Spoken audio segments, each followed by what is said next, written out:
পারি না যে আমার বাচ্চাকে সবাই খুব নেগলেক্ট ভাবে দেখে। এমনকি ওর সবচেয়ে কাছের যে মানুষ, সে বাবা বুঝিতে তাকে গ্রহণ করতে পারে নাই। আমি প্রতি মুহূর্তে আল্লাহর কাছে বলি যে খোদা, তুমি আমাকে তো জন্ম মানেই মৃত্যু, মৃত্যু তো আমার সন্তানেরও হবে। আমি যেন আমার মরণের 10 মিনিট আগে শুনতে পারি যে আমার ছেলেটা মারা গেছে। আমি আমার ছেলে নিয়ে কোথাওই যাইতে পারি না। আর আমার বাবা মা বলে তুমি এই ছেলে ওর বাবাকে দিয়ে দাও, দিয়ে তুমি নতুন করে সংসার করো। কিন্তু আমি ভাবি এই দুনিয়াতে আমি ছাড়া ওর আর কেউ নেই। আমি যখন ধরতে পারছি ও অসুস্থ, তখন আমি মানুষের কাছে অনেক যেতে পেরেছি। আমার বলতে কি এই পাগল এরকম করে কেন, পাগল এরকম করে, পাগলকে ধর। আমি বলি যে আপনাদের কেউ ধরা লাগবে না, আমার ভাইকে আমিই ধরবো, কিন্তু আপনারা পাগল করতে মাঝে মাঝে চিন্তা করি যে আমি আমার মা অবর্তমানে আমি অবর্তমানে আমার ভাইকে কে দেখবে, যেহেতু বাবা নেই। আত্মীয় স্বজনের কাছ থেকে তেমন সাপোর্ট আমাদেরকে দেওয়া হয় না আমার বাবা মারা যাওয়ার পর। দুটো বাচ্চা স্পেশাল, বুঝতেই পারেন যে তার মা বাবার অবস্থাটা কেমন হয়। এভাবেই আমার দিন কাটতে লাগলো, কিন্তু আমি হাল ছাড়ে। দুটো বাচ্চাই স্পেশাল, ঠিক আছে, আল্লাহ আমাকে দিয়েছে, আমি মেনে নিচ্ছি। সমাজের সবাই কি এদের মেনে নেয় না।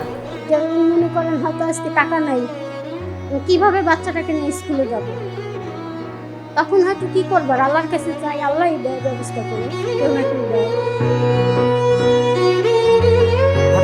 কথা বলতেছে, টিভি দেখতেছে, আমার এরকম মাইন্ড উদ্ধার করে এই রেহানাথকে সকালে আনার সময় ঘুমে তো উঠাইতে দিচ্ছি, বসে হাত পি করে হাত মতো দিতে হাত মচকায় ফেলাই, আঙ্গুল গিলি মচকায় ফেলাই, এইখানে সমানে পিঠে সমানে চোরের মতো আমার মানে তখন সব কষ্ট ভুলে যাই যে আমার তো আরও 2টা বিয়ে ছিল, কিন্তু আমাকে এরকম আদর করে নেই। কিন্তু আমাকে যে আদর করে সেই আদর মানে আপনাদের বাসায় প্রকাশ করতে পারে।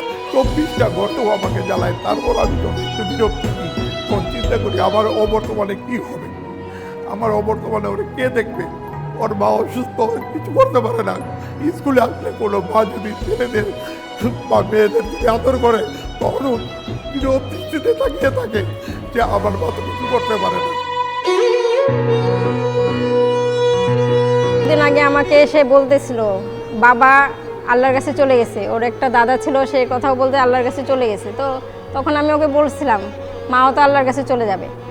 তখন বলছে না মা যাবে না, মা থাকো এটা বলতেছে। তখন আল্লাহর কাছে কান্না করে এটাই বলতেছিলাম যে আজকে সে কথাটা বলতেছে যখন আমি থাকবো না, আসলে ও কীভাবে থাকবে। কেন আম্মু? আমি আসলে যখন থাকবো না আমার বাচ্চাটার কি হবে। একজন দাওয়াত করছে, সে দাওয়াতও অ্যাটেন্ড করি না। যখন ওরে নিয়ে সিএনজিতে বসি বা যাই, যখন ওর সাথে আমরা বসার পর যখন কেউ প্রশ্ন করে কি এটা মাথা নষ্ট আছে বা অন্য কিছু আছে, তখন নিজেরা ঠিক রাখতে পারি না। তখন বলি যে না আমার ছেলে কিছু হয় না, আমার ছেলে ভালো আছে, ওকে মানে ওর বুঝতে দিই না। তারা যখন বলে এটা অটিস্টিক, তখন খুব একটা কষ্ট পাই। তা আমি আমার ওয়াইফ যতদিন আসি হয়তো ততদিন দেখতে পারবো, কিন্তু পরবর্তী সময় কী হবে এটার জন্য না সারাক্ষণই শুধু এই চিন্তাটা থাকে। আমার বাচ্চাদের মধ্যে সবচেয়ে আমার স্পেশাল হলো এখন আল্লাহর মতো আমাদের সাথে মনে হয় কেউ আছে, এখন আর আমরা একা না। এটি নিউজকে আমি আমার অন্তঃস্থল থেকে আমি সবার পক্ষ থেকে, আমাদের এইসব বাচ্চা তাদের পক্ষ থেকে আমি lot of thanks.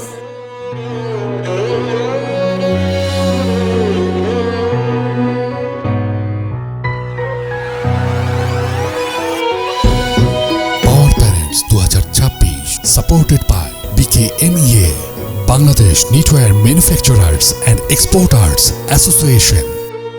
Impact Partner of Sunin Pharma. Rare Disease supported by Jas Pharma. Proud Partner Rehab Real Estate and Housing Association of Bangladesh. Incredible. Delta LP Cash. Smart Technologies. Zenith Pharmaceuticals. Man's World, Brothers Furniture, Swan Foam, Impulse Hospital, Step Footwear, RRP Group, Evaros International School, Lalmatia, Malik Seeds, RICL, TMX, NRB Bank, Gold Mark Chocolate,